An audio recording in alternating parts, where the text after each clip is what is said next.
Hello there, I'm Tom Zaban with Reliable Controls Corporation in Victoria, British Columbia. We're delighted to be back as a silver level sponsor of this year's Vancouver Island Economic Summit. Reliable Controls is an internationally recognized designer, manufacturer, and distributor of internet-connected building automation systems. Our Canadian-made software and hardware products developed here on Vancouver Island are used to reduce the greenhouse gas emissions and improve the operational efficiency and occupant well-being in thousands of commercial buildings all around the world. We deliver sustainability in the built environment by empowering people and technology that you can rely on. Today it is my sincere pleasure to introduce Graham Truax, the Executive Director of Innovation Island, to speak to us today about the geography of disruption.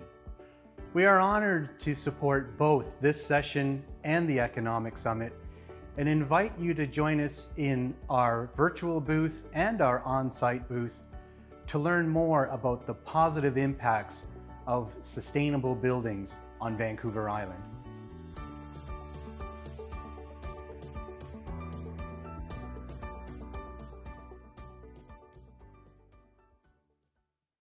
Graham is the Executive Director and Lead Executive in Residence for Innovation Island.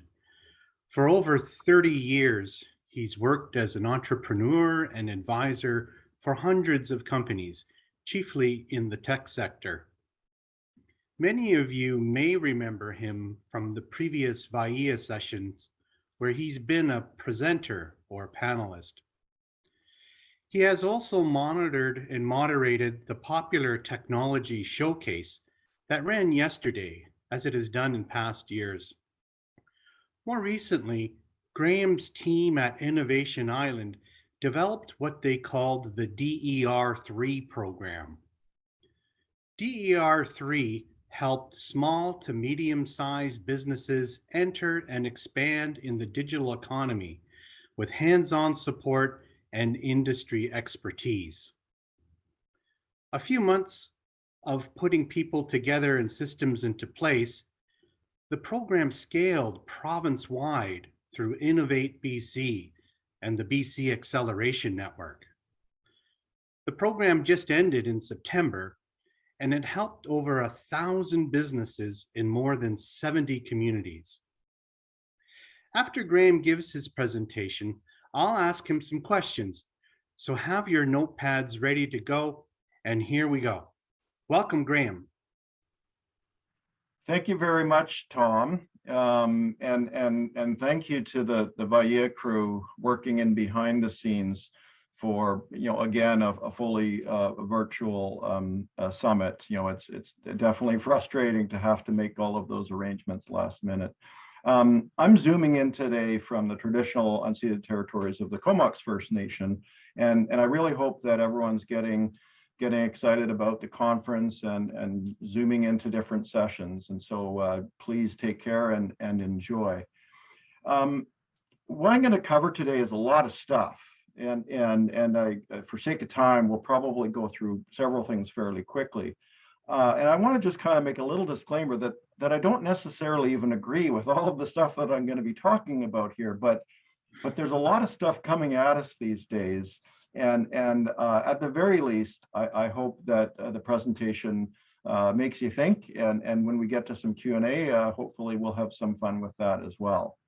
So let me just share my screen, and we will get into these topics. All right, is that working okay, Tom? Thanks. Okay, so really what we're trying to cover here is, like I said, a lot of stuff. Just a tad of a background. Innovation Island is a nonprofit technology accelerator, and we serve all of these wonderful communities. I really miss getting out on the road, and so I'm hoping to do that soon.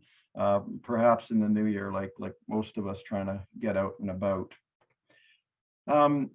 as Tom mentioned, we have had quite a privilege in stitching together a program that worked with a lot of businesses, helping them, really progress in the digital economy.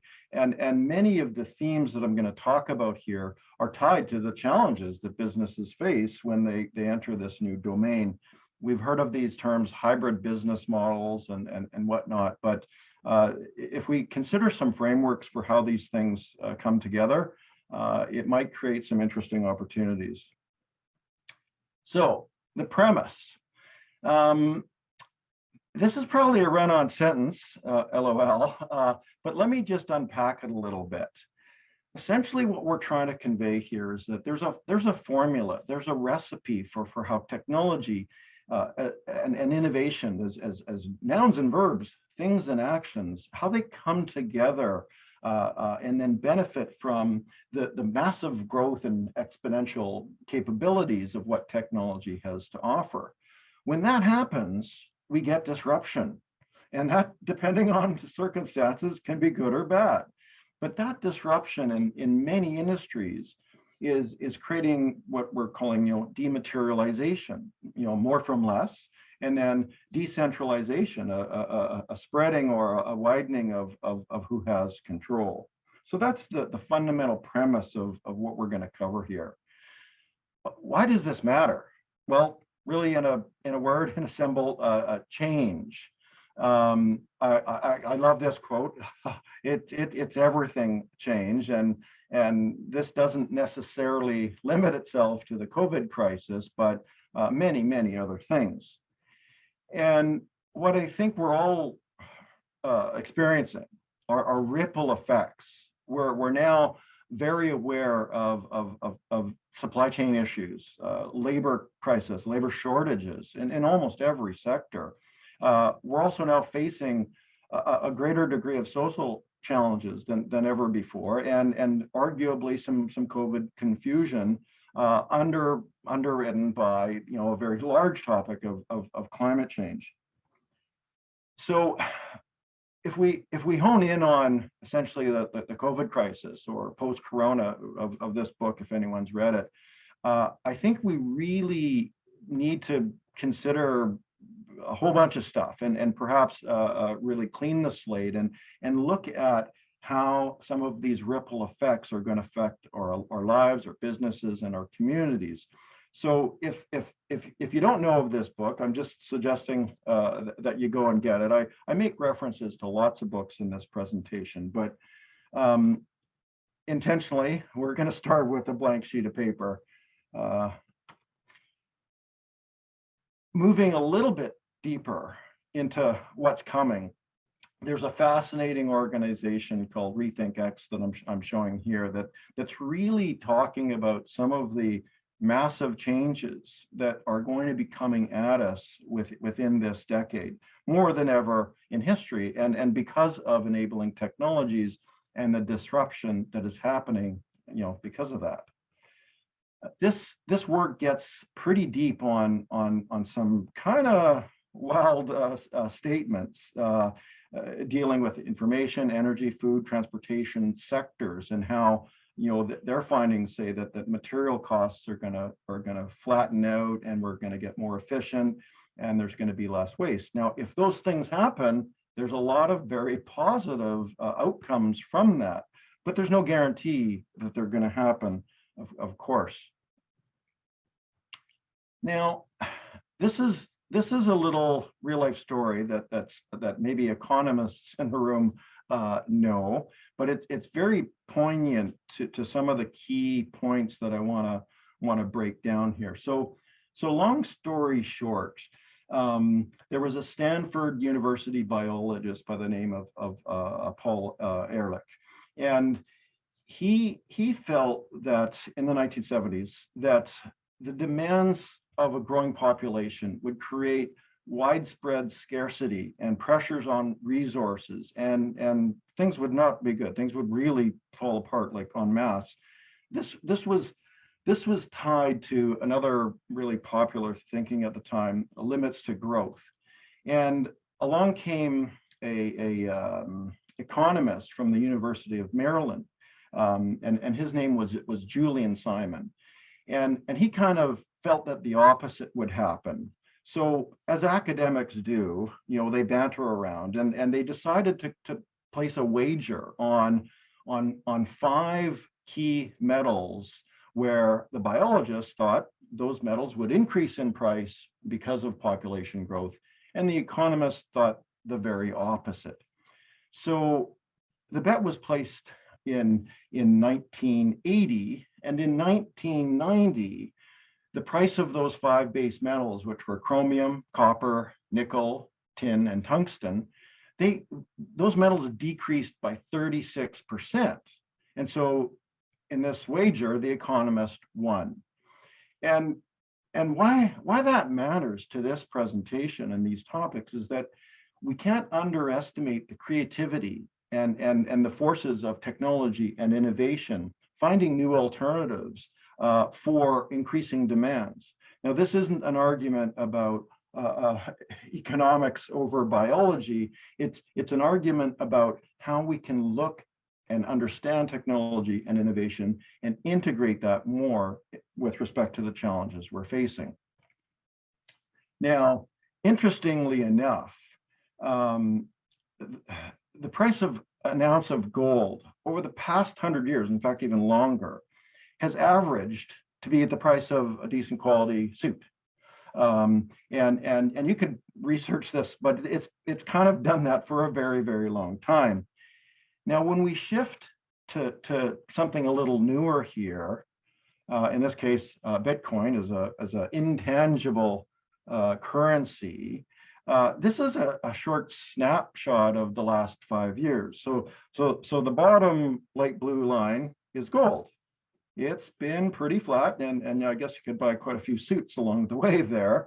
But over 5 years, it's only increased 18%. Now we take something wild and crazy like Bitcoin, and it's gone up 8,500% in the same snapshot. Bitcoin, as I think everyone knows, this is an intangible currency, and that's a very large conversation. But the concepts of intangible, the concepts of the intangible economy are building, and they're quite serious. We now can say that 90% of the value of the S&P 500 are based in intangible assets. And many tech companies have intangible products and services, and they are now some of the largest companies in history. So another reference book, a lot of these things are linked. And just on that note, we'll make sure that anyone who wants it can get the PDF of this presentation, because there's a lot of resources you might want to dive into a little bit later. So as we unpack a couple of these concepts, let's look at tangible versus intangible in regards to things that we call growth or scaling. So first of all, growth is typically measured by percentage gains, and we have tangible goods. We're dealing with physical things, and so the limits of physics will kind of keep things at a certain level. But when we move to intangible products and services, for the most part, these things behave and respond in multiples, and that creates what we actually call scale, where the cost of goods is either nominal, going down, or non-existent in consideration to gross sales or the return on those investments that tie those things together. So exponential thinking and the powers of exponential technologies play really well into the intangible economy and are giving these massive multiples of scale for lots of companies that we hear about in the media. So I'm going to suggest that this little equation is really important, and it's important because coincidentally, if we look at these 17 sustainability goals, if we don't get it right, in my opinion, on number 8 and number 9, none of these other things can happen, full stop. So the challenges to our economic systems, the challenges to entrepreneurs are to get right and to advance and to mature and to innovate and to be creative on number 8 and number 9 here. So decent work and economic growth, industry innovation and infrastructure.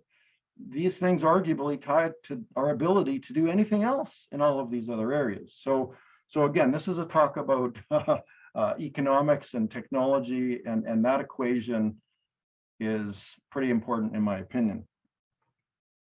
So I'm going to do a little recap here on some sessions that we did a few years ago called Futurescape. Some may have seen these, some not, but it ties together. And it starts with a definition of innovation. I'll go through these a little quicker, but essentially, if you're innovating, you're doing one of these primary things: inventing stuff, adapting things, integrating things, you're putting in some automation. And if you do these things all together, then you're really kind of cooking with heat. You know, a lot of cool things are going to be happening when you combine them. What is tech? Well, there's a similar grid, and we could just define that as hardware and software and networks and applied sciences. Again, when these things come together, they're incredibly powerful forces. So another premise here is to really consider that innovating is the verb, is taking action on something, and technology is just another bunch of tools. And so as those things come together, we call that convergence. And these things absolutely are converging. Exponentiality.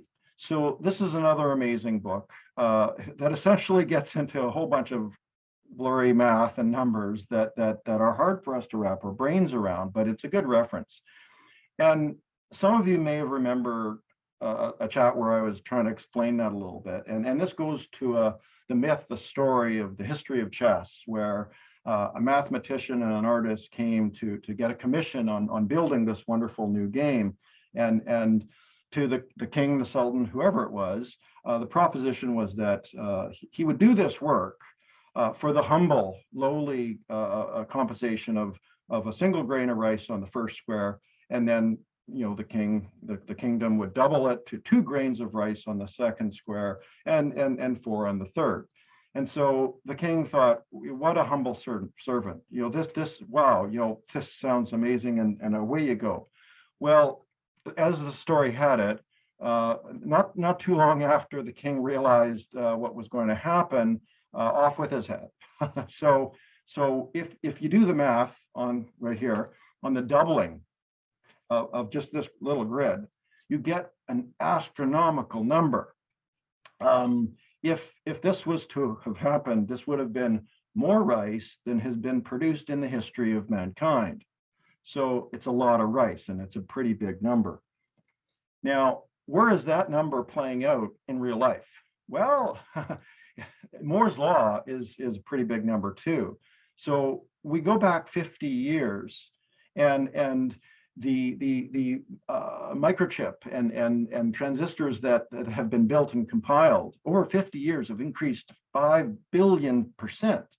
Now that's actually quite real. Bringing it a little closer to home in real life, I can't ask questions directly here during the session, but this is the first digital camera, and there's a Steve who developed it. Now this plays into something that a lot of us refer to as the first mover disadvantage. Why? Because Kodak built the first digital camera, and in 1975 it measured at 0.01 megapixels, which Kodak felt, geez, that's not very good. And then along it went, and in 1991 it got to 1.3 megapixels. And so they kind of killed it and said, no, there's no future in that, and the rest is history. So from 0.01 megapixels in 1975 to 12 megapixels in 2015, that's a 120,000% increase, which is not bad. Now, in a different perspective, that's just 20% improvement each year. You can wrap your heads around that, but maybe not so much 120,000%. Now, a couple interesting things happened here. Kodak filed for bankruptcy in 2012, which was the same year Instagram, with 13 people, sold to Facebook for $1 billion. And so there was some disruption happening there for sure. Now, technology tends to grow proportionately to the products that are produced. So if the product evolves and produces quickly, or costs go down and sales go up, that industry is going to behave in really amazing ways. But as we all know, there's a whole bunch of planned obsolescence in there.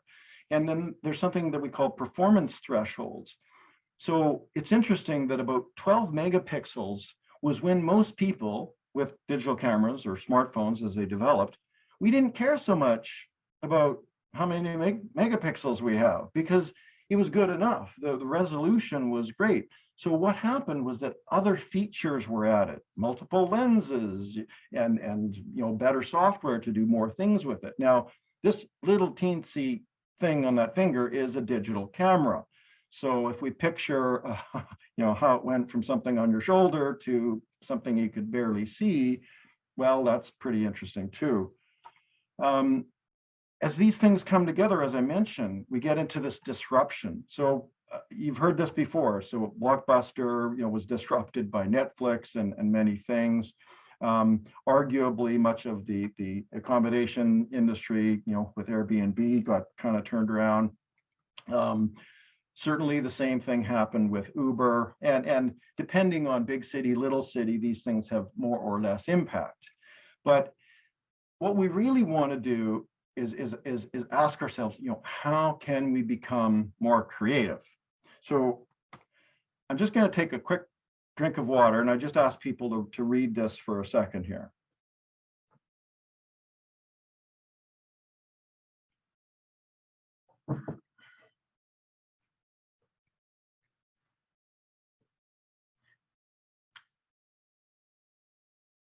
Okay, so there'll be an opportunity to read this in a second here, but basically, there's something else that's happening that we've all heard of, artificial intelligence. So just last year, like I had fun finding the font for this, Stardate 2020 last year, a project came together to build what's called a natural language processor.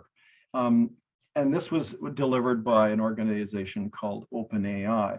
And this technology started to literally consume the internet. So it read Wikipedia, it read all the digital books, it perused trillions of posts and articles from social media.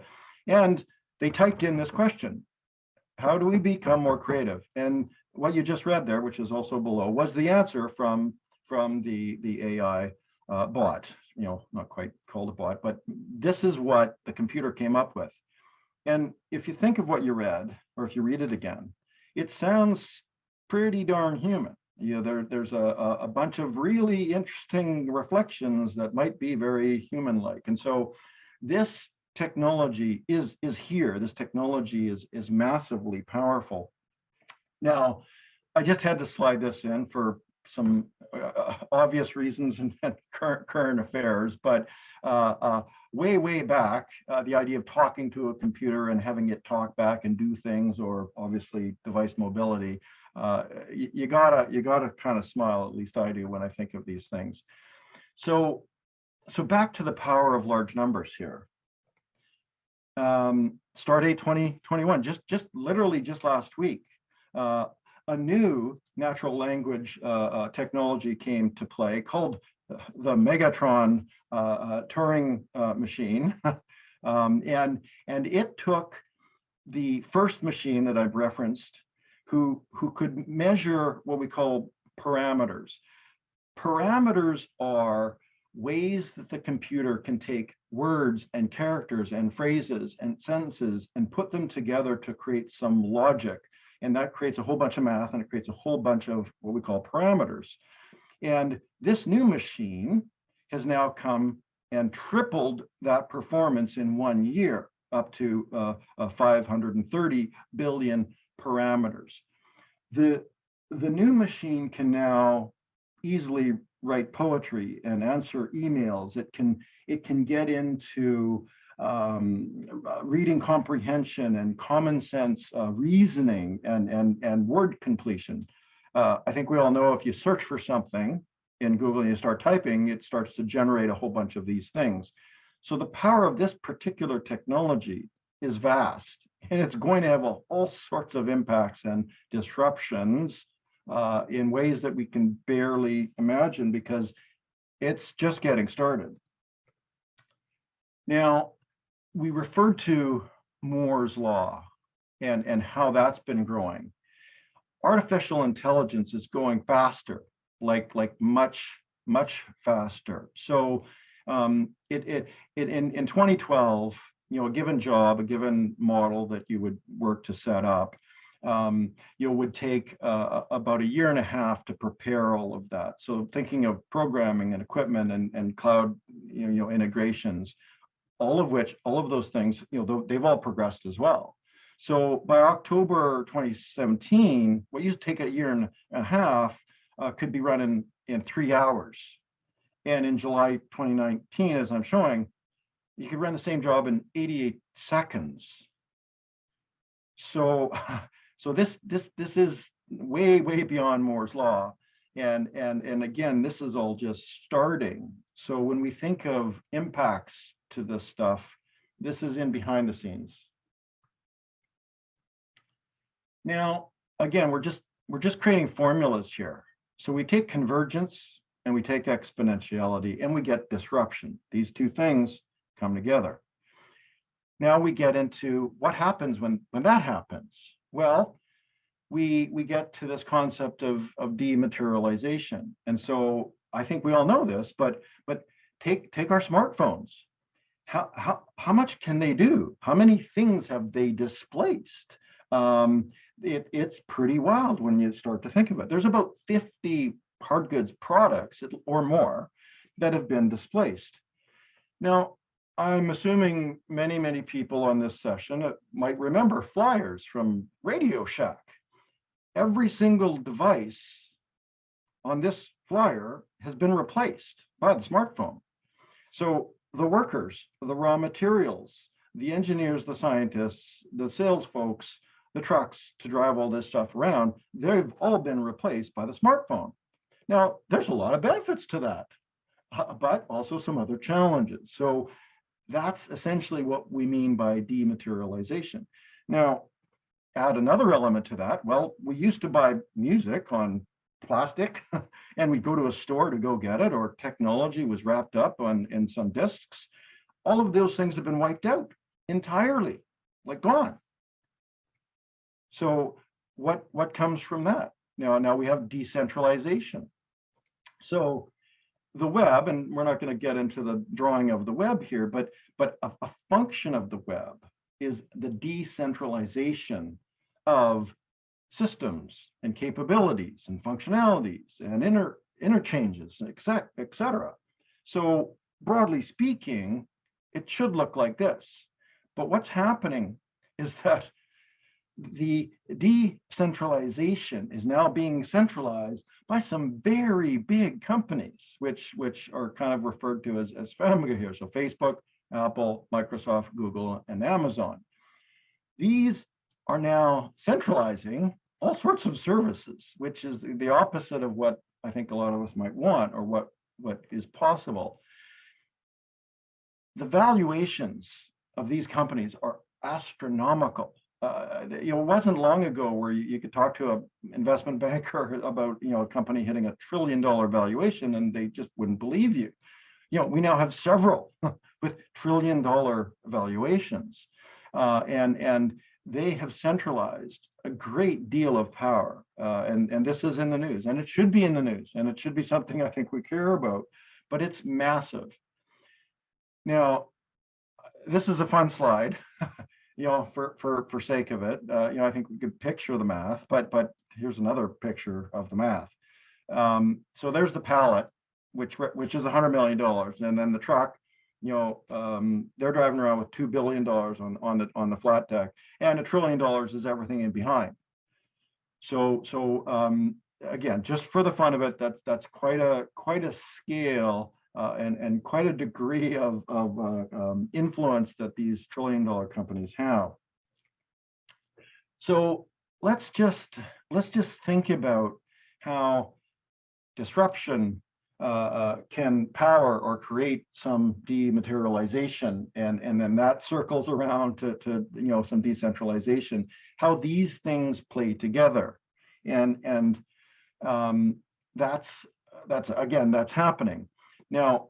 I want to refer to, and again, if you get the deck, or you could just Google this, Nicholas Negroponte from MIT Media Lab, and this is a TED Talk where he really explains this in great detail, like why are we moving from atoms to bits and why that is really unstoppable. And the work of MIT Media Lab, they were envisioning these things decades and decades ago, and so this is a very fascinating talk. Likewise, Ray Kurzweil, arguably the world's most accurate futurist, he charts how accurate he is, which is another conversation. But this also expands on how these things are coming together and how these exponential technologies are empowering all sorts of things. So back to just a bit of an image and a hopefully a fairly simple formula, thinking of how does technology and innovation come together? How can you combine them? How are they being combined? How are these forces of disruption and dematerialization happening, et cetera?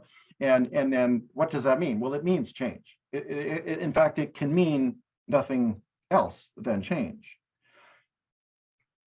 So coming closer to just wrapping this up here, here's another powerful reference book where the evidence suggests by far that we are going to need to have and to develop even more flexibility and perhaps even some emotional balance to how these forces are coming at us, many of which we just don't see day to day, but it's happening. So another thing to consider about how to keep things relevant and how you might want to reinvent your business or your approach to business. These are other books that I find fascinating and have drawn from for the particular presentation. And Tom, this is a little shout out to you, because I've known of Reliable Controls for years, and if we break technology and innovation into those quadrants and we're to score that, I'd say, Tom, you're doing all of these things. So here's my point. This is kind of a challenge to your own businesses and approach to things. Take a look at these frameworks. How do you score? Are you doing all of these types of things, more or less? Because here's the thing, you can. The access to using these things or learning more about them, like it's right in front of us. And so you could, and I would argue, you could take almost any business and challenge yourself to this list. And if you do that, you're going to see things differently. New opportunities may present. Some challenges might get solved by doing that exploration, diving in a little deeper. So with that, I'm going to thank you for this first part of the time here, and then we're going to, Tom and I are going to have a little chat here. So I'm going to stop my screen. And there's Tom again. Thanks, Graham. That was just great. Lots of things to think about there and lots of great references to review. I hope one day dematerialization leads to the vision of our Buckminster Fuller with ephemeralization, and eventually we can do everything with nothing. That would be great. Yes, I was going to put some Bucky references in there, but that one got cut. But maybe our iPhone will let us do that in 10 years. Great thinking. Maybe it can help us smell. Graham, you quoted some rather large statements on that Rethinking Humanity slide. Can you give us a few examples of what that organization is talking about? Yeah. So thanks. Putting these things together, you're always, wondering, what you're going to include, what you're going to cut. But the work from that think tank, the work from that organization is immensely challenging and fascinating, and it's supported by a lot of what I'm talking about here. So so to kind of answer your question, in my opinion, it's not about the what. It's about the how. And I'm just going to draw on something that really got me. And so forgive the pun, but it's about the cow. And so what's happening there? So we're now facing the very first indications and activities and commitments to what we're calling cultured meat, or lab grown meat, or some might call it Franken meats, where meat production is coming from the lab, and that's going to happen with fish. In fact, it's already starting to happen with fish. And so if we think of what happened with the digital camera or smartphones, they started off like this. Oh no, that'll never work. But then the technology kicks in and exponential math kicks in, and the next thing you know, I can't tell the difference between that steak and this steak over here. Now, what are the ripple effects of that? Well, I'd argue they're pretty positive because we're in some challenging times. Not necessarily that great for portions, forgive the pun, of the agriculture industry, and I have nothing against any of that. I don't control this stuff, but it is happening, and it's playing by these rules. So that's one of the things that I think someone might want to look at, and it's quite fascinating and either stressful or exciting, depending on where you're sitting. Yeah, well, A&W certainly picked up on that and has been trying to disrupt the fast food industry with their burgers. You can see that happening. Graham, the tech sector seems to be obsessed with hitting those billion-dollar valuations and the so-called unicorn status. Those numbers, let alone what you showed with the big five FAMGA, just really aren't realistic for the vast majority of companies. How do smaller companies or startups compete? Yeah. So again, I'm coming from this sector. I'm thrilled that especially in Vancouver and certainly in Canada, many companies are getting to this level. But I agree that they're really out of reach for most companies, and they're at these levels that many years ago we just didn't think were even possible. Um, so again, the key takeaway is to look at how those things happen and look at how you could integrate some of those things in what you do. You can't necessarily do all of them, but here's the thing: from working with all of these companies in our DER3 program, we're working with companies that had very little social media presence or activity. They had very little web presence. They may or may not have done anything with e-commerce. And the vast majority of them, as they started to integrate these things, they saw efficiencies. They saw increase in revenues. They saw an increase in trade area. So the whole idea here is to take from these playbooks and say, hey, how could that fit with what I'm doing? And try to make that happen. And there's a lot of learning that needs to go on. You get some hand holding, get some help, but that's how you can choose how much or how little you engage with this stuff. Hmm. Yeah, good thoughts there. What's the one thing that you think business owners or aspiring entrepreneurs should be doing right now? Well, kind of a similar answer, but I and again I hope you're okay with me putting a little shot of reliable there, but take stock, like really write down these little things here. I try to break them down so that you could just summarize them, and score yourself, and then challenge sales, challenge marketing, challenge operations, challenge your HR, challenge your departmental activities and responsibilities, and go see what's being done out there. So do that little bit of research to find comparatives. Say, geez, you know what? That company is not in my trade area, but they're arguably a competitor more broadly. What are they doing that I could be doing? And so we often find ourselves in regional situations where our trade area is, well, it's regional. And so we get comfortable with how that's behaving. And then along comes a COVID crisis, or along comes a new disruptive technology. And oh my goodness, what do I do now? So the real key thing is start to do this stuff now, because as more and more things come at us, these forces of disruption will in my opinion, it's going to impact everybody in one way or the other. And so, which side of the table do you want to be on there? Yeah, definitely looking at your strengths, weaknesses, opportunities, and threats on a regular basis in the context of innovation, creativity, and disruption, I think is a very good thing to do. So thanks for that. Last question for me. It appears many of the leading disruptive companies in the world have their headquarters located in the west coast of the United States. Certainly, all the FAMGA headquarters and Tesla too are centralized geographically in California and Washington state.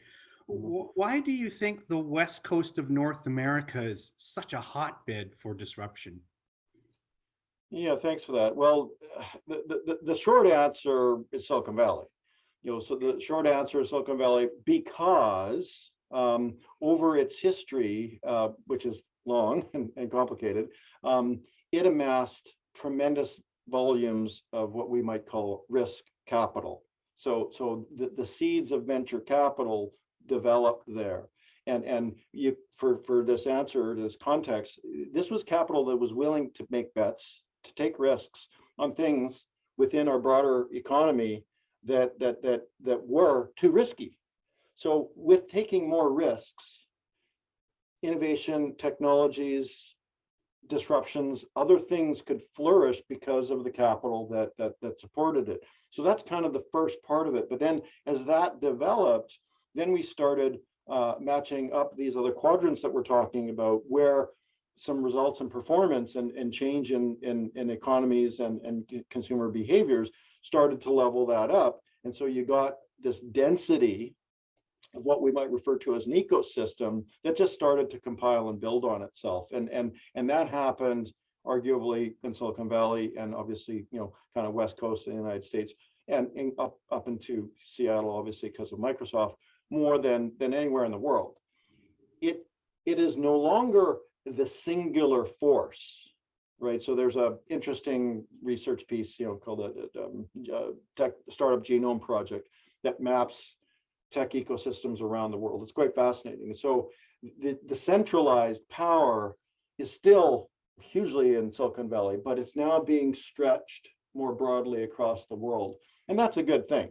It's much more healthy, but that's pretty much the reason for that, in my opinion. Yeah, I think that's a really great point. The concept of risk and how that's essential in innovation and creativity and going into a disruptive mode. It's something a lot of people are adverse to, but if we want to see creativity and innovation, I think risk is definitely an element. Well, I think that was great, Graham. Thanks So so much for let this me just ask you presentation. one. You're going to carry on? No, I just want to ask you one question, Tom, Sure, yeah. because like so here, like in my opinion, again, you've scored really well. Your company, and I know you have this broad history here, but it's a mindset as well as taking action on things. And so when we look at in my opinion, how you score on all of those things, what could you share with us about your own mindset in that direction?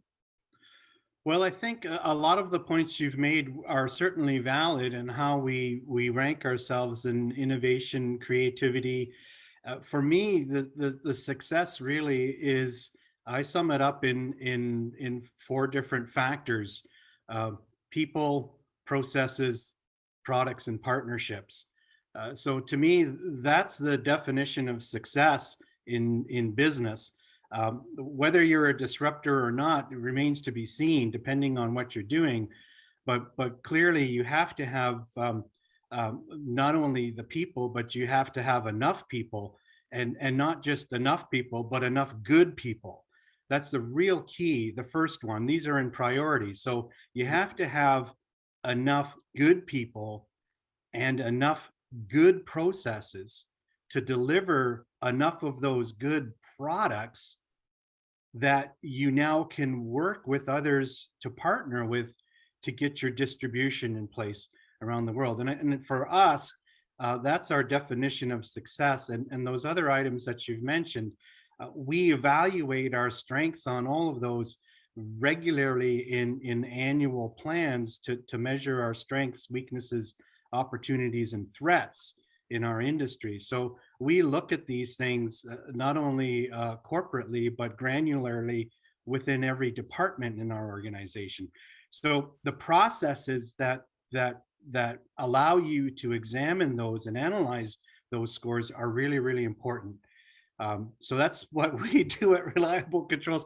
Thanks for the shout out, Graham. I Yeah, really no, appreciate it. but just what you've done there is what I'm trying to do here. You've created a simple framework that allows you to tackle some of these heady, challenging issues, and by doing that, you start to create some progress moving forward. So thank you for that, because that absolutely speaks to the kind of things that need to get done for companies to embrace some of these challenges and opportunities. So thanks for that, and I it's always great when I get to ask you questions too.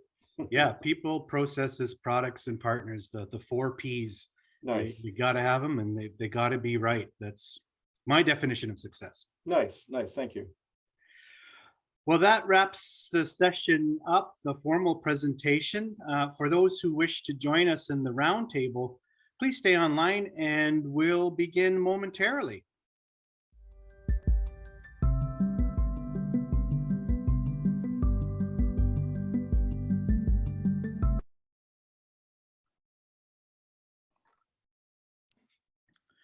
Great.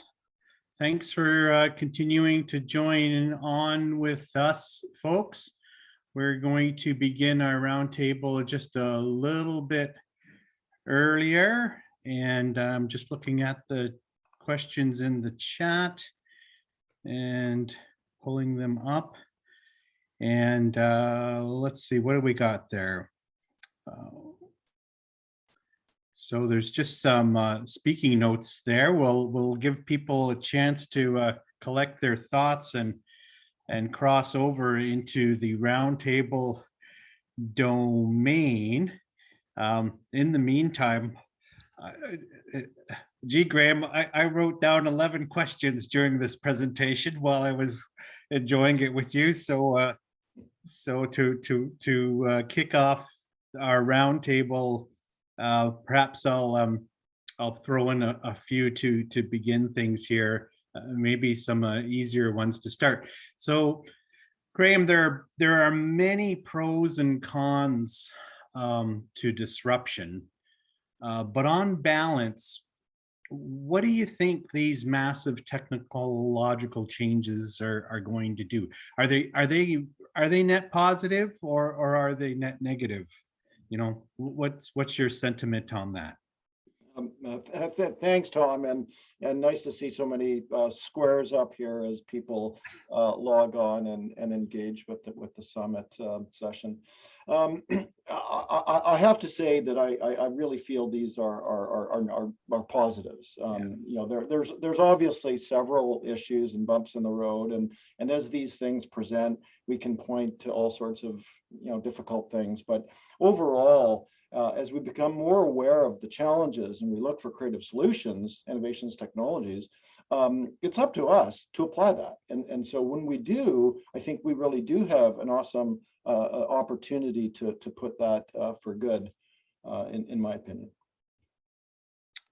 Great. Let's look here. So we have a question from the audience. What are some examples of stories of tech and innovation and disruption here at home on Vancouver Island? Good question. Okay.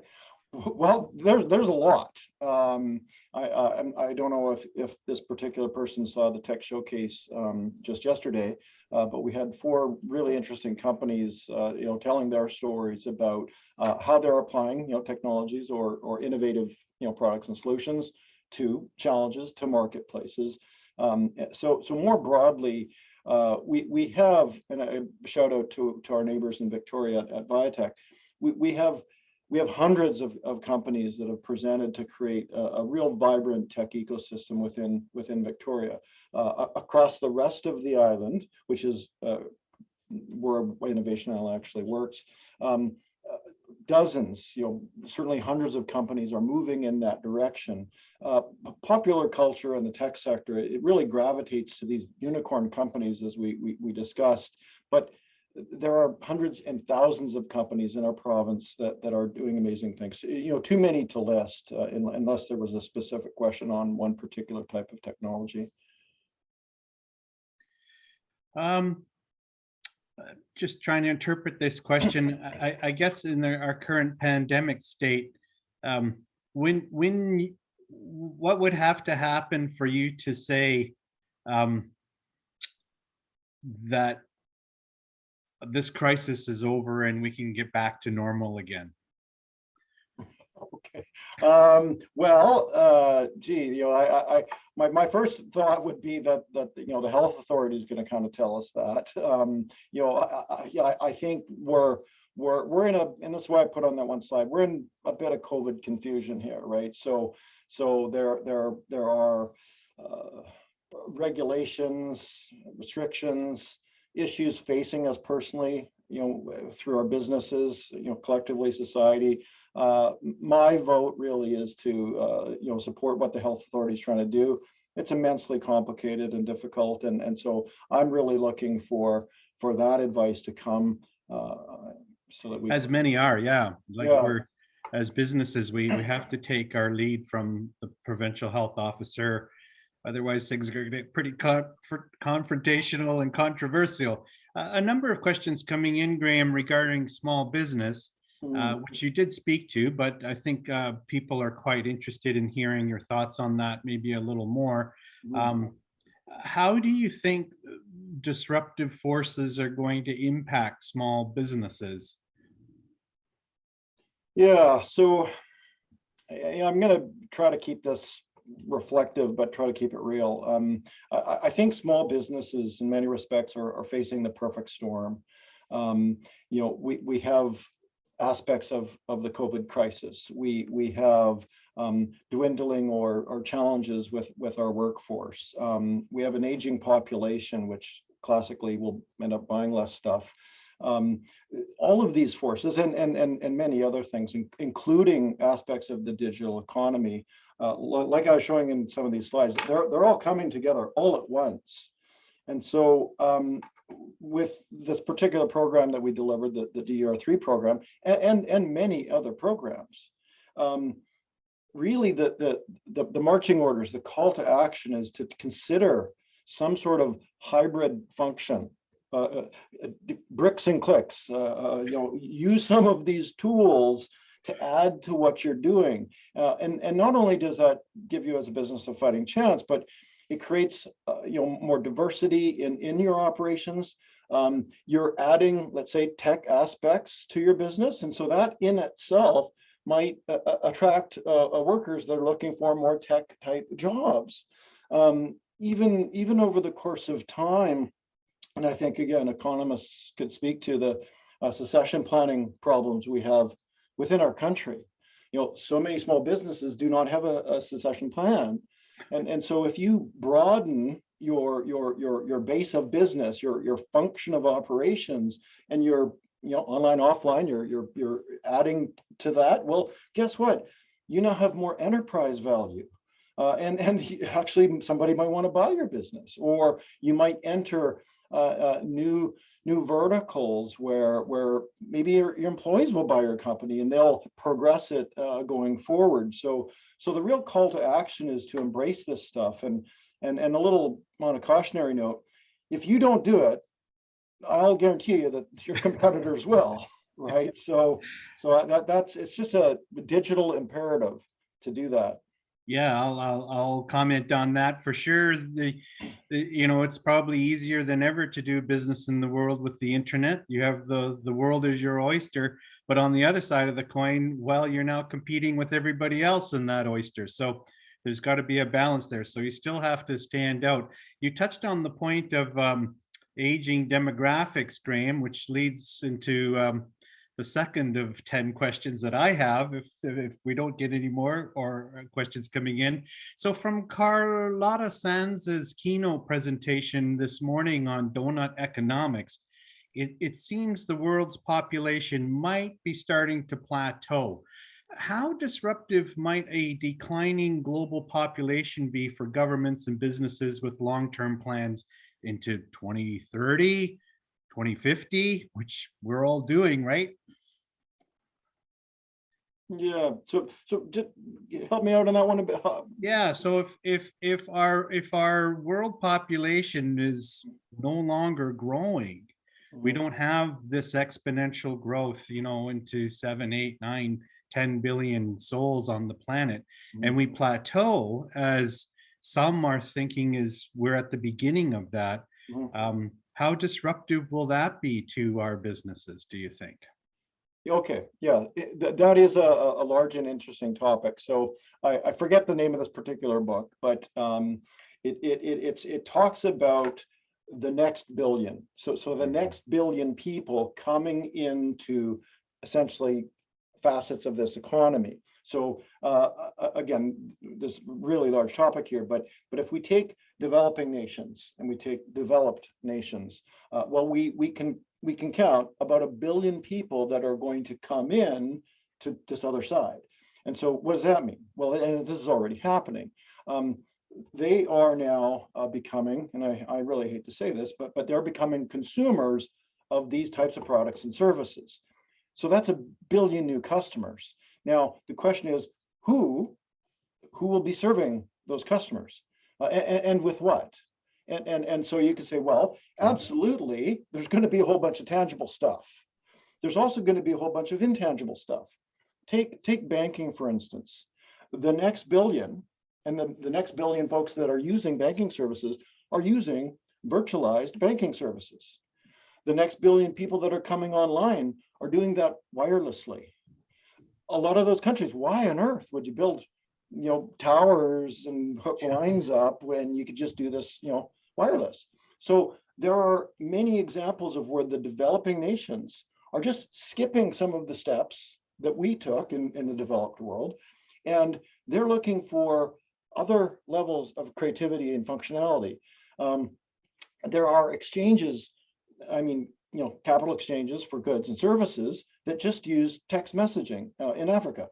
And that concept actually has value in the developed world because it's so darn efficient.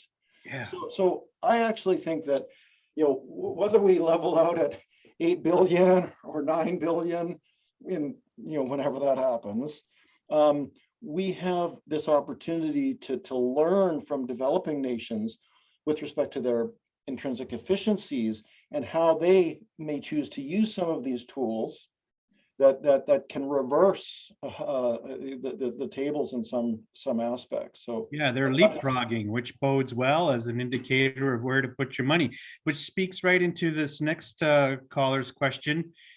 She writes, I'm interested in the increase of intangible assets. Do you see this trend continuing? And if so, what can we expect to see in terms of new types of intangible assets? Good question. Yeah, very good question. So we'll, I like frameworks, simple boxes. So I'm trying to picture a box here, right? So we can break a lot of intangible products and services to things that I think we're all pretty comfortable with. So is social media in and of itself a tangible thing or an intangible thing? All of the services within the cloud, all of the services within our smartphones are essentially entirely intangible. But now we're getting into, and this is a bigger topic, and this isn't necessarily brand new, but cryptocurrencies and non-fungible assets, that are like, holy cow, right? So these things are extremely eclectic or intangible that are now being valued. In short, same way art is being valued. So you could make solid arguments about that, but that is creating another level of exchange. And if there isn't some level of exchange, then nothing will progress, right? So I think we're going to see immense challenges, opportunities, bizarre things that are going to present themselves in this space. And then it's up to us. It's up to us to say, am I interested in that? Does this add value to myself, to my family, to my community? Do I want to, lean into that? Do I want to support that? Or am I going to just let that go and focus on something else. So we have choices with this stuff, even though the architects of a lot of these systems are doing their best to make sure that we go in that direction or this other direction. I mean, on a personal thought related to that, so Bitcoin certainly has been in the media more frequently these days. Even Elon endorsed it. How likely do you think we will see in our lifetime a majority adoption of a digital currency? Well, this is where I'm going to share a bit of a personal opinion. I hope that doesn't happen, actually. So Yeah. I live tech. It's been most of my life, but I think that is a bit of the Wild West. I think it's a slippery slope because of what I'm referring to in decentralization. So on concept, that plays into that being a positive, but in reality, it's a currency that's being capitalized on and arguably is being manipulated to net effect to someone else. Again, that's a personal opinion, but that is likely, in my opinion, going to be restricted or regulated to allow it to level out. I won't name names here, but there's been some significant companies that have decided not to accept that because of the massive volatility and the price variances that are going, through the roof, where all of a sudden, quid pro quo yesterday or today is no longer quid pro quo next week. So that creates a big disparity within that. Now, back to good old-fashioned gold, well, it's pretty darn stable, right? So there was a time when our currencies, were backed by the gold standard, another conversation. But I think with respect to what technology can do, well, it can do a lot, right? And if there's no controls on it, and in most cases there aren't, well, then it'll do that. Yeah. And it'll only then manifest itself to the next level by virtue of people that embrace it or engage with it. Thanks for that. That's great. Next question. Can you share some examples of where tech has been used in creative ways to address business challenges related to workforce shortages? Okay. So if you recall the slide that I had for innovation, we're talking about, there's one box of automation, right? So we now have many tools at our disposal from companies such as your own and many other companies where you can start to automate things. You can, put in some sensors, you can get some data, you can basically look at aspects of your job or work lists of things that need to get done and challenge that to enabling technologies and integrate that with some automation. Now, if you can't find a person to do that job, then you're quite motivated to maybe look at how some tech tools could do that. But then the flip side of that, back to your first question, that automation could put someone out of work. But then if we don't have someone to hire for that job, then we're motivated to automate, right? So we have a lot of these forces coming at us. But then on the flip side of that, because there's all these coins, we're just going to keep flipping them. You're at the point where you say, okay, now we've created a new company that is building these things, these sensors and these hardware, software, network functionality, and they're now employing technicians or engineers or developers to go build that stuff. So what we have is a shift of the economy. We have a shift of the workforce. Yeah, great. This writer asks, Graham, do you think there is a cap to where we can go with the process of automation and where we are currently with our current technical infrastructure? Is there a limit? Well, so I'll go back to figuratively here to the Moore's Law slide. Each and every decade of the last 50 years, lots of smart people thought, okay, that's it. We're hitting that cap. In fact, every year, but it just didn't stop, right?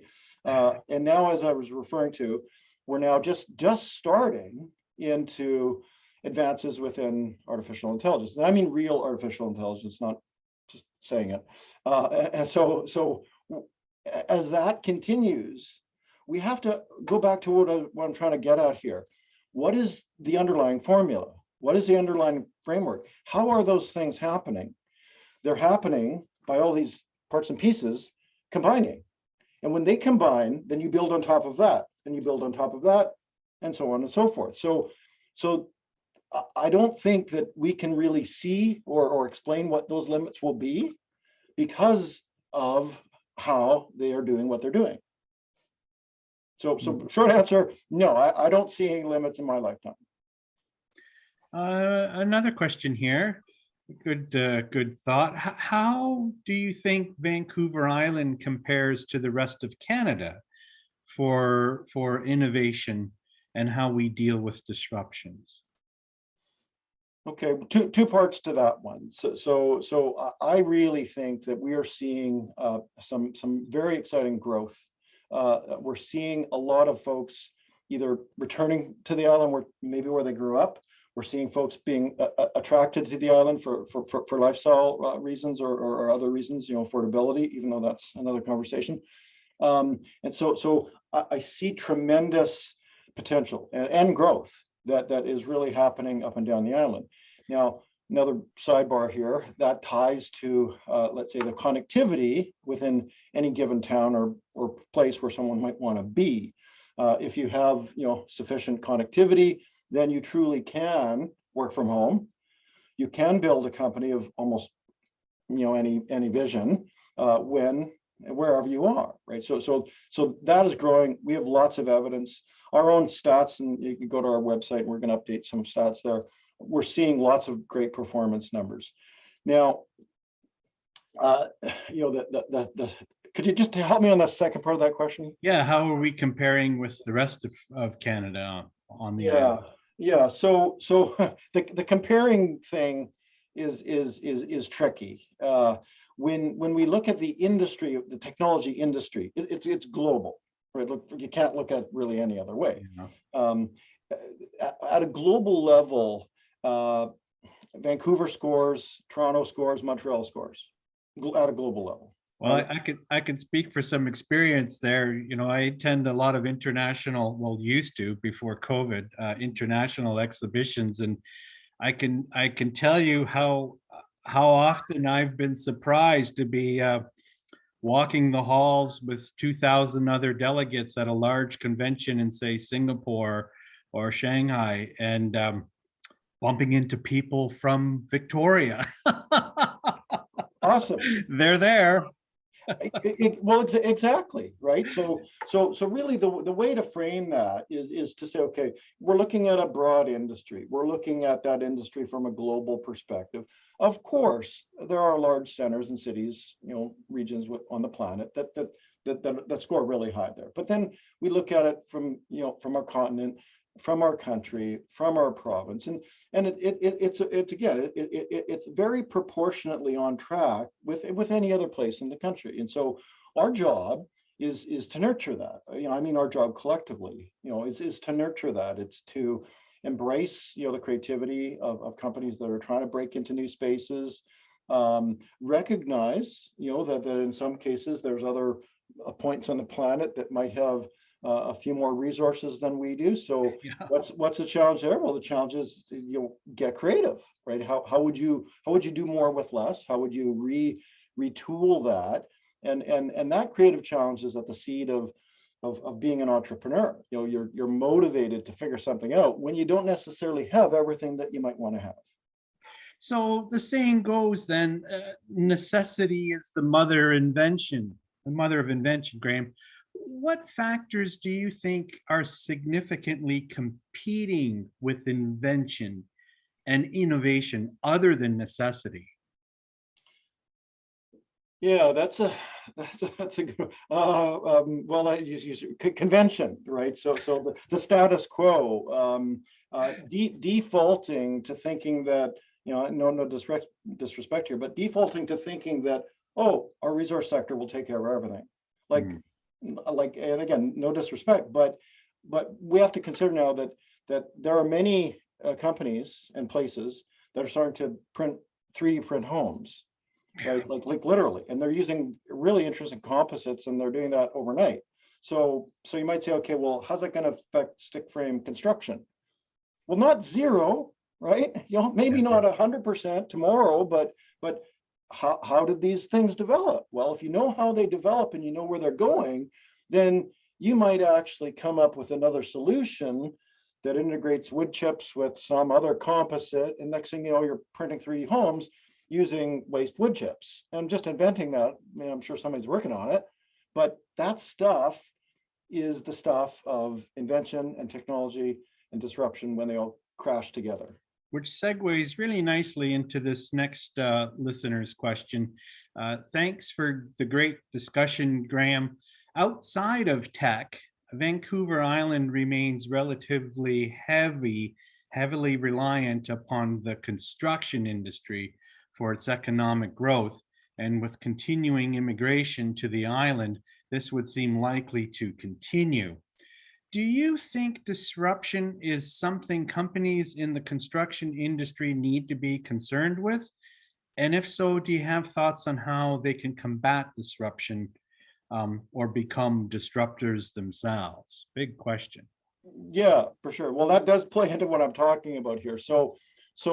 Here's where we need to reflect on things in decades, not necessarily years, per se.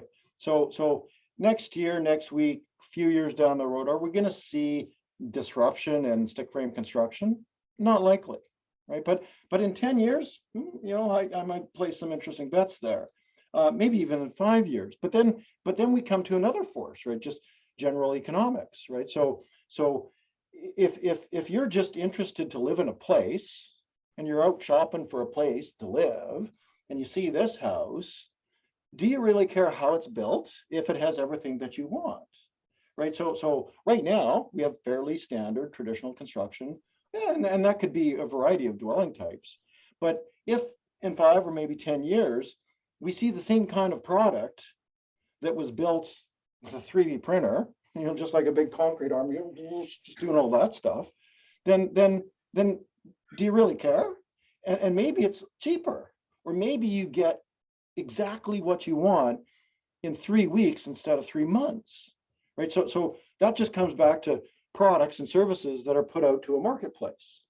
Right. So as that happens, consumer actions, their behaviors will just simply change quite naturally. And so again, it's not hard to look back. We all pretty much, can think of a time when we didn't have a smartphone. When we didn't have a supercomputer in our pocket. Yeah. Right. And now we take it so much for granted, it's not even funny. Right. So this is really my point, is that every industry will face disruption at some level sooner or later. And it's up to the innovators, the entrepreneurs, to see where things are going and maybe embrace that. Yeah, your iPhone power comment leads nicely into this next question.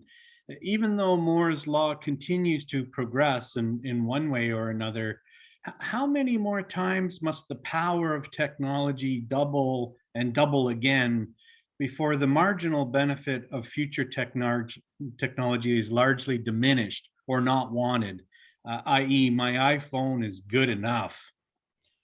Excellent point. That speaks to something I was just reading the other day. And I referred to it briefly in the presentation. So when we hit a performance threshold of what something does, then we don't care about that particular performance thing anymore, advancing.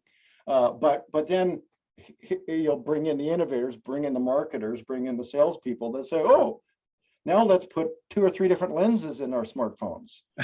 Right. So now we go, oh, I got to have that one, right? Because look at those cool lenses, right? So that's again another balance there. Right. So then this is what's coming. I won't get into too much here because I work with some people. Remember Star Trek and Geordi? And you could use, you could look out of his eyes and you could actually deconstruct materials and see what things are made out of. Well, guess what? Our smartphones are going to be able to do that. You'll be able to take your phone and go and look at your tomato plant, and it'll tell you how healthy the tomato plant is. I like that. Right. So now that's coming, guaranteed. Yeah. So we hit a performance threshold, and then technology allows us to do more cool stuff. And then the people want the cool stuff. Right. So now it's up to us again. You don't have to have that. But if it does something that saves you, like basically the tricorder, like the X Yeah. Prize has an X Prize for a tricorder, and then that's going to actually give you health diagnostics, right? So the toss-ups between the benefits and the challenges are difficult. Climate change, or as Maggie Atwood says, everything change, is likely going to drive a lot of innovation in the next while. What significant technologies do you think will likely emerge because of investments into technology that speaks to mitigating or adapting to climate change? In other words, what stocks should we start to invest in, Graham? Google, what?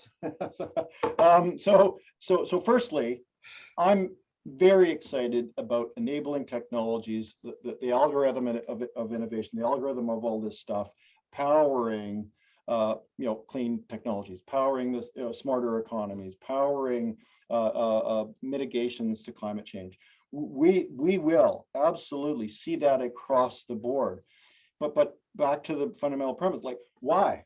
Why is because of how these things are built. It's how they're framed and how they're structured. That gives us greater ability and enables us to do things that we could only just imagine, another decade ago, right? So we're building upon all of those developments and then challenging ourselves to say, okay, how could I dematerialize something that's causing some difficulties or some grief to get the same more from less? And so that wager that I was talking about between the economist and the biologist, immensely fascinating, because human creativity and innovation and technology all combining will look for alternatives, and we'll see alternatives, and then we might do something entirely different, and the net gains and impact are massively positive. So I am very encouraged by that, and it was referred to in the donut economics session as well. Yeah, and that sort of speaks, your tomato plant iPhone analogy speaks to this recent article in Business Week magazine called The View from Space. And I'll just read the first section and ask the question. Over the past few years, technology companies have started to build something akin to a computing shell around the Earth, where satellites gather massive amounts of photos and other measurements, and artificial intelligence software systems analyze the data. The results can be quite spectacular. It's no longer enough for systems like these to count every tree on Earth, but now they aim to measure each one's health, size, and species to compute their biomass and ability to pull carbon dioxide out of the air. And the question is, it appears private companies such as Muon Space, Microsoft's Planetary Computer, and Google Maps, etc., are leading the charge in the use of satellites and satellite data to keep track of both those who are polluting the planet and those who are trying to save it. So the question here is, how disruptive or relevant do you believe these satellite-based knowledge companies will be in the coming years? Well, so just take what you read there. When we stumble upon these kinds of things, the scope, the gravity, forgive the pun there, it's incredible. Incredible. Right. It's just amazing, right? And so let's just unwind that a little bit. So just imagine, I got to think harder on the particular day here, but just imagine we're going to turn the clock back and we can say, hey, you know what? We're going to have this thing where you can call up a map and you can say where you want to go and say where you are, and the thing will draw you, it'll draw you a map on getting there, and then you could zoom out and you could do all of the things that Google Maps does or Google Earth does. Now, they didn't invent that. That's another story, and there's a documentary on that. But if you describe the function and power of Google Maps before they were commonplace, you go, holy cow, that's amazing. And then by the way, you have this thing called Street View, and you could actually go down the street level and you could look around and you could, like you could see your house or, the dude's car, right? So most people wouldn't believe you. You'd say, you're going to go film the entire world, every road that exists. You say, that's ridiculous, but not, right? All right, right. So now you take that to another level, and then another level, and so on and so forth. And you say, now, what businesses have benefited, or people or things from that? Now, in the early days, we heard of people driving off cliffs because they're following Google Maps or something. That happens still a little bit, but we now have this other layer where this core functionality leads to a whole bunch of new things that we haven't even thought of yet. Yeah. And so then we have big labs or companies that are developing those core technologies, and they're licensing them out, or they're putting them into open source or free domain, and that happens a lot. And so other creative people could say, that's what I've been waiting for. Yeah. That's exactly what I was thinking I needed to have to go make this other thing work. So that's where it gets really mind-bending in a positive way. Yeah, Now- I think now- you're absolutely right. Yeah. So now you could say, Dr. Evil would come along and say, oh, now I can, do some nasty things there. But then, our governments have to kick in to try to help stop that. Yeah, we certainly are coming into an era here with COP26 right around the corner. And, the global watchdogs out there really want to have a way to use science to monitor and communicate fact. And I see these private satellite startup companies really being able to, say, hey, look, the sewage outfall from Victoria 10 years ago is just unacceptable. You got to put your own tertiary, secondary treatment in, please, right?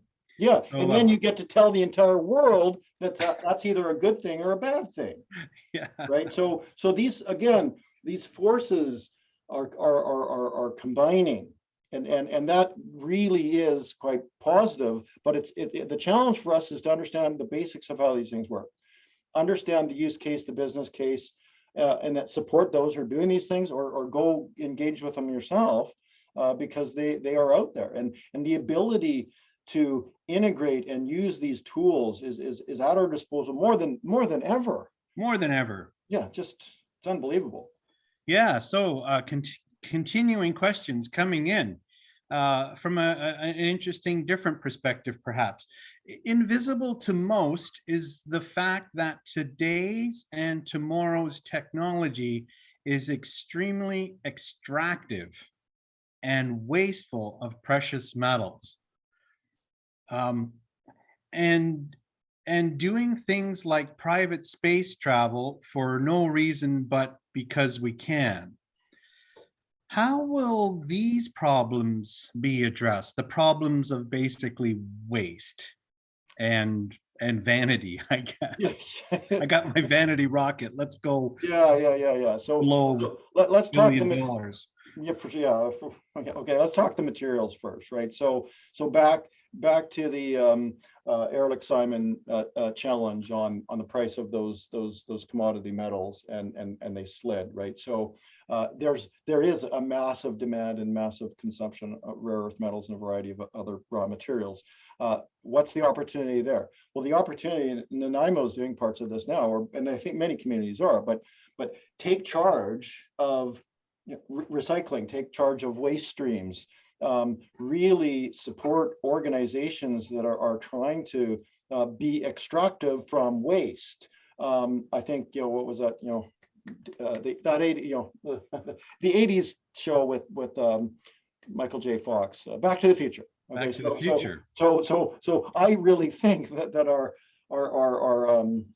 municipal dumps will be somewhat of mines of the future, when enabling technologies are better at extracting valuable raw materials, including obviously metals. So problem, solution, new opportunity, that cycle will go and go and go. And so I think that's interesting, and we have to kind of see that play out, or maybe support one way or the other. Now, this I get asked this too, like, so we have the billionaire boys club playing with rockets, like, Yeah. right? So three of two of the wealthiest individuals on the planet are doing that, and one has a really large vision of, obviously going to Mars, and the other one I think just wants a glorified amusement park ride. I can't stop that. Can you? But what was it powering up? Well, it's hiring a bunch of people. It's paying them a lot of money. It's creating all sorts of spin-offs, and governments are allowing them to do that. So I can't control that. Can we have judgment on that? For sure, but think that out, play that out, and ask yourself, why are they doing that? And it's not just vanity. Coincidentally, they both own low Earth orbit satellites services that are going to deliver and are delivering broadband internet. So if you own your own rocket company and you're in the low Earth satellite business and you're delivering internet, that's a business model. And then if you might own a car company or something like that, or a big shopping store, well, then that might play into that too. So this is a business case. It's not just a vanity project. So just deconstruct that a little bit, and you might find that there's other reasons why they're doing that. Yeah, so speaking about that, not being able to control people who have so much money and power, they don't know what to do with themselves. China has recently imposed an artificial ceiling on large tech and fintech banking companies in that country. Do you think it is wise or perhaps overly risky for Western countries to let FAMGA-like companies to continue to grow into the behemoths that are even larger than they are today? So again, we're crossing some boundaries here, but there was a time where and I'm going to use the United States here, where like AT&T was broken apart, right? So there are regulations and laws and precedents in place for dealing with free market competition, and basically looking at how those influences are creating negative effects for society, and I think some of those organizations are getting closer to that. It's not happening, and many would argue it's not happening fast enough, and it's not on the agenda, but I think it will. If you look at what Facebook was trying to do with their own cryptocurrency, that really was curtailed in a variety of ways, and I think that's probably a good thing. So I'm hopeful that as these things present, society will start to protest. That will give leverage to our political systems, and that might open another conversation. Another question: diversity, distributed, and decentralized solutions were central themes in this morning's keynote on donut economics, which speak to sustainability, of course. What other benefits might we experience if more businesses start to adopt a diverse and distributive-centric approach to problem solving? So again, I think that is a fantastic set of opportunities in front of us, speaking broadly on terms of diversity, of cultures, of position, like just every way you could explain diversity. It creates new inputs, new perspectives that go into decision-making process with companies and with organizations. So if you want to become narrowly focused, or if you want to intentionally put blinders on, you wouldn't do that, because you just then would cut yourself out from all of the benefits and the inputs that come from a diversified approach. Now, I am speaking broadly there. So yeah. Race, culture, sex, religion, et cetera. Like the broader you are, the broader those inputs will be. Therefore, the more you can do or consider with the inputs. And if you narrow your focus, well, then you get the opposite, right? So yeah. I think, again, that's an opportunity for business, small business, big business, to really embrace that, because we are dealing with global issues. We're dealing with global effects, and in some cases, depending on the nature of your business, global opportunities, right? So why would you not do that? Yeah, good to see the diversity in our new federal cabinet announced yesterday. Mm-hmm. Looking good. Next question here. I really like your Radio Shack newspaper sales advertisement and how everything on that page became obsolete. what might you guess would appear on that slide if you gave this presentation 20 years from now? Well, the very smartphone, right, that we're talking about, right? Yeah, I mean, you got to think of it as like, again, we take that for granted. Like think of, probably drawers or boxes of old, electronics I used to have that are now just, now they're now raw materials for somebody to extract the precious metals out of, right? So there's a little business there, right? So 20 years from now, if we play this out with respect to dematerialization, well, we will get that. We will get functionality, on our glasses. We'll have functionality perhaps embedded in our bodies. That's already happening. I work with a fellow who is the first human to embed an RFID chip in his hand. So biometrics. So we will get that, and then absolutely we will have that in 20 years. Now, do you want that? If it helps. Well, maybe not, right? Like if it saves your life, maybe you want it. If it does some other cool things that you really like, then maybe you want it, or you don't, right? But that'll happen, and so now project that out. So if we keep dematerializing, well, then the draw for raw materials and resources will go down. Yeah. And with respect to how the internet has dematerialized countless things, well, those things were once formed out of raw materials that are no longer needed. Well, of course, we need raw materials to do these other things, but over the course of time, those demands will either change or diminish. Yeah, for sure. And then we're back to Buckminster Fuller.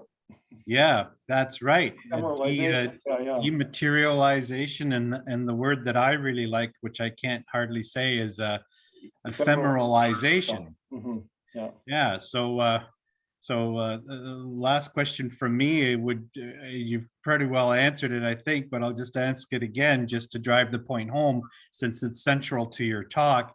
What additional practical examples of ephemeralization exists today, the ability to do more and more with less and less human involvement, like the iPhone?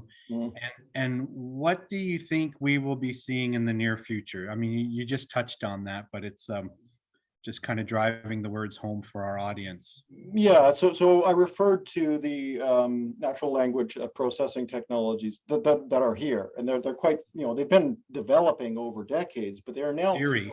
Yeah, and they're at a level of functionality that is indistinguishable. So that paragraph that y'all read, I mean, that was that was way better than my paragraph, my premise. I mean, it was way better, right?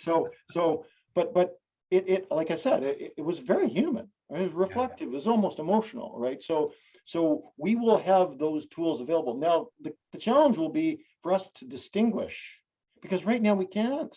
Yeah. Like even today we can't. So what happens in a few more years when we don't know?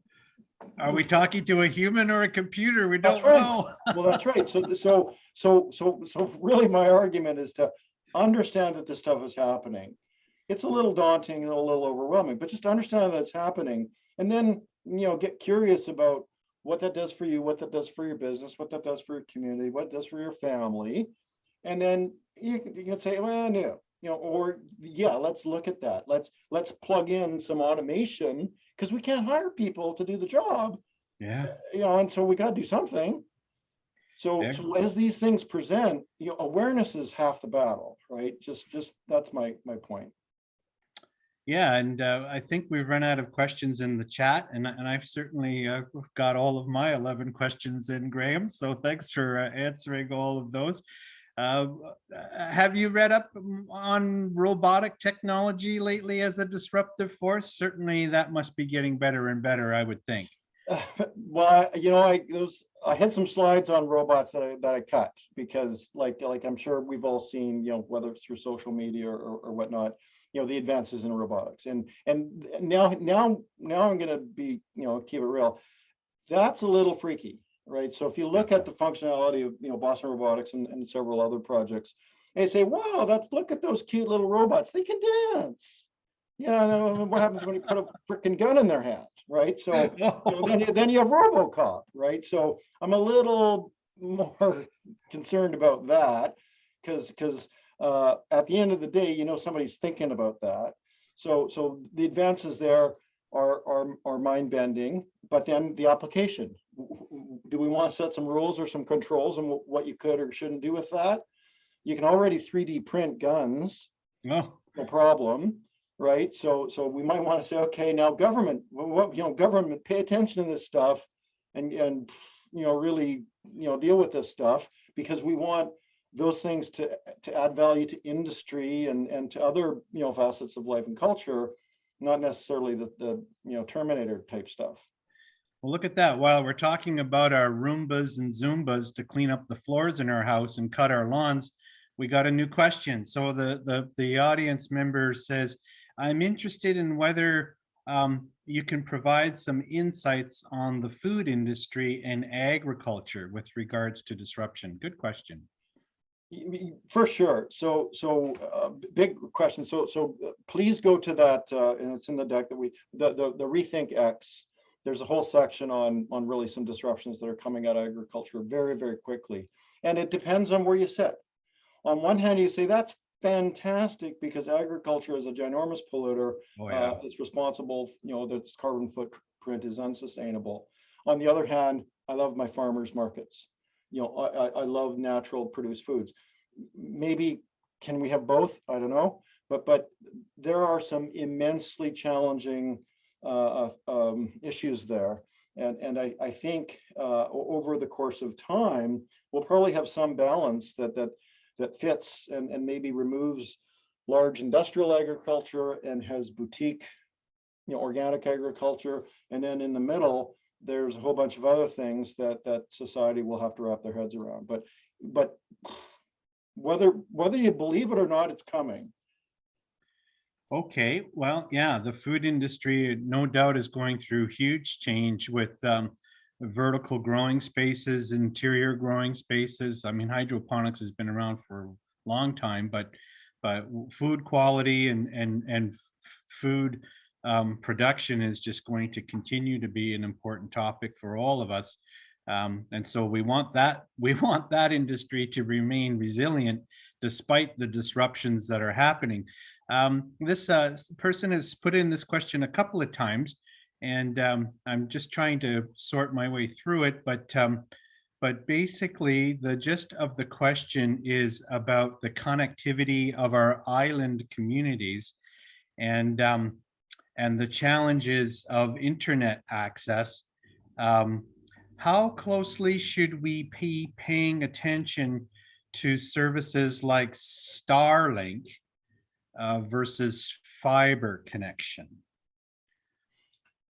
Okay, so that's a slightly sensitive question from various perspectives, but let me just put it simply.